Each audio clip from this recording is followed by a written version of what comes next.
এরপরে কেস চলবে, মামলা চলবে, করে জেলে যাবে। নিয়ম হচ্ছে এই যে দোষ করেছে অনুব্রত মণ্ডল, এটাকে বলে ফিনান্সিয়াল অফেন্স। ফিনান্সিয়াল অফেন্সে নতুন ন্যায় সংহিতা অনুসারে 7 বছর সর্বোচ্চ সাজা হয়। যে কোনো অপরাধে যে সাজা থাকবে তার 1/3 কাছাকাছি সাজা যদি কেউ ফেটে ফেলে এবং চার্জশিট যদি দিতে না পারে তদন্তকারী সংস্থা, তাহলে পরে তার জামিন হয়।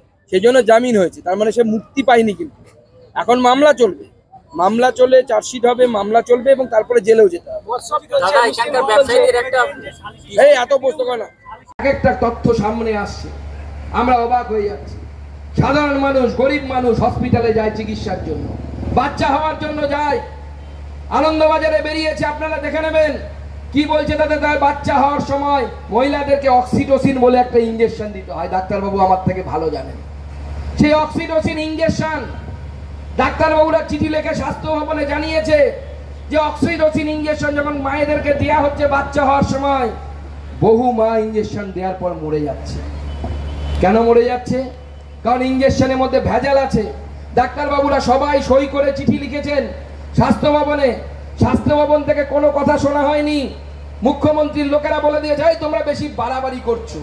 যেই প্রতিবাদ করতে যায় মাননীয় মুখ্যমন্ত্রী তাকে বাড়াবাড়ির গল্প শোনায়। আর বাপিদা যেরকম বললেন, তার পুলিশ দিকে ভয় দেখানোর চেষ্টা করে।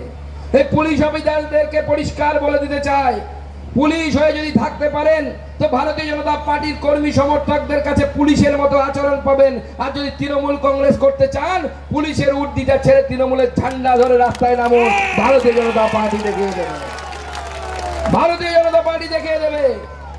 আমি এইটুকু গ্যারান্টি দিয়ে বলতে পারি, উত্তরবঙ্গের জলপাইগুড়ি সহ সমস্ত জেলাতে যে কোনো খবরের জন্য যোগাযোগ করুন 7099017330 এবং 7099017110 নম্বরে।